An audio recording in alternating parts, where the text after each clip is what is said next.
अरे भाई, मुझे नहीं लगता कि कराची के हालात अब ठीक हो सकते हैं। क्यों, क्या हुआ?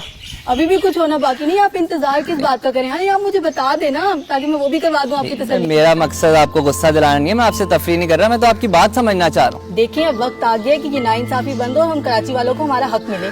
देखिए, उसके लिए जरूरी है कि हम कराची के मसाइल को समझें कि आखिर क्यों इस शहर का हाथ छोड़ दिया गया। वो शहर which was destined for greatness आज वो एक मिडिल चाइल्ड की जिंदगी क्यों गुजार रहा है। और इन सवालों के जवाबों के लिए हमें थोड़ा सा कॉन्टेक्स्ट समझना होगा, क्योंकि कई हुकूमतें आई लेकिन कोई भी कराची के हालात को बेहतर नहीं कर सका, बल्कि ये शहर इग्नोर होता गया। तो बताएं ना, ऐसा क्यों है और इसका हल क्या है?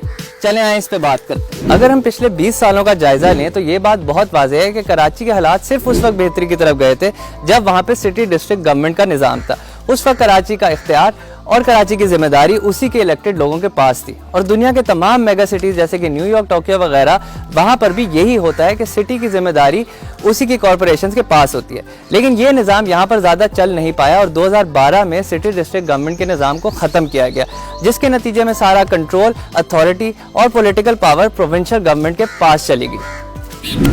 और इंटरेस्टिंग बात तो ये है कि सिंध की पॉपुलेशन में सबसे बड़ा और सिग्निफिकेंट हिस्सा कराची का है, लेकिन सिंध में वही पॉलिटिकल पार्टी ताकत में आती है जिसको इंटीरियर सिंध से सपोर्ट हासिल हो, और वहाँ पर लोग आज तक अपने इलाके के लीडर की मर्जी के मुताबिक वोट करते हैं। इसका मतलब है कि सिंध की सपोर्ट का मतलब है इन लीडर्स की सपोर्ट, और यूँ सिंध पे बड़ी आसानी से रूल किया जाता है।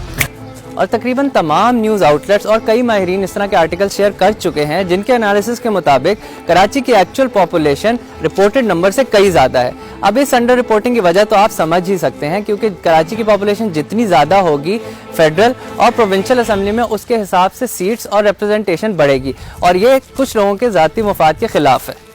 यार चले, ये बात तो आपकी ठीक है, लेकिन फेडरल हुकूमत कौन सा कराची के साथ है? मेट्रो बनती है तो इस्लामाबाद जैसे शहर में, जहाँ की टोटल पॉपुलेशन ही 1.13 मिलियन है, और कराची जैसे मेट्रोपॉलिटन शहर की ट्रांसपोर्ट का कोई हाल ही नहीं है। बंदे के ऊपर बंदा चढ़ा हुआ है, किराए आसमानों को छू रहे हैं, सड़कों, बिल्डिंग्स और पुलों का तो कोई हाल ही नहीं है।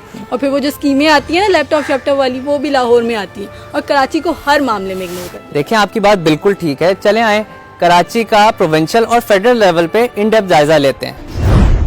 अब अगर कुछ नंबर्स पर नजर डाली जाए तो सिंध ने 1145 बिलियन रुपीस का बजट पास किया, जिसमें से 40% हुकूमती सैलरीज में लगता है और 25% गवर्नमेंट ऑफिस की रनिंग कॉस्ट है, यानी कि 65% तो सीधा सीधा हुकूमती अखराजात में लग जाता है, which is a very alarming number कि अगर इतनी ज़्यादा रकम यहाँ पे खर्च हो रही है तो ग्रोथ और डेवलपमेंट की गुंजाइश कहाँ से निकलेगी। डेवलपमेंट एक्सपेंडिचर की बात की जाए तो कराची की एक्चुअल डेवलपमेंट पे 40 बिलियन रुपीस खर्च हुआ एक साल में, जो कि मुल्क के बजट का बहुत ही मामूली हिस्सा है। और मजे की बात तो ये है कि जो शहर पूरे मुल्क की इकोनॉमी को इंतहाई मजबूत कर सकता है, उस शहर के सूबे के बजट में से सिर्फ 3% कराची की एक्चुअल डेवलपमेंट पे लग रहा है। और यही वजह है कि कराची के मसाइल, यानी कि आदि आवाम के पास पानी नहीं है, टूटी हुई रोड, सब स्टैंडर्ड सुएज और ड्रेनेज सिस्टम, पोल्यूशन, गंदगी, worst law and order situation, poor urban planning और न जाने कितने मसाइल खत्म होने का नाम ही नहीं ले रहे। ये वही शहर है जो पूरे मुल्क के टैक्स रेवेन्यू में 55% कंट्रीब्यूट करता है। ये वही शहर है जो पूरे मुल्क के जीडीपी में 20% कंट्रीब्यूट करता है।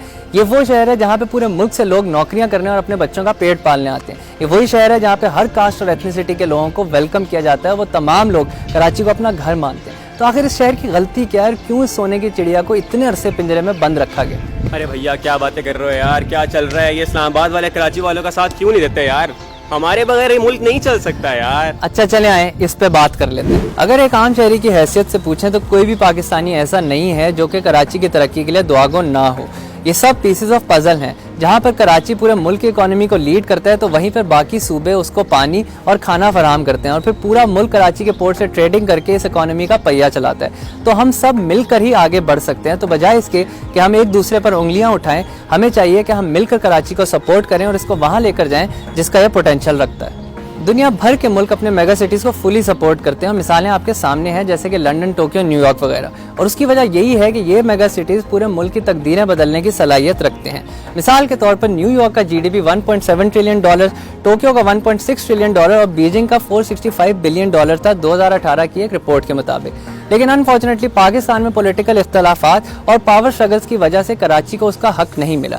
लेकिन अब वक्त आ गया है कि हम इसको बदलें। कराची हमारा है और हम कराची के, और हमारी मौजूदा हुकूमत से यही गुजारिश है कि पहले जो हुआ वो हुआ, लेकिन अब आप कराची को इंसाफ दें। God bless Karachi and the federation of Pakistan.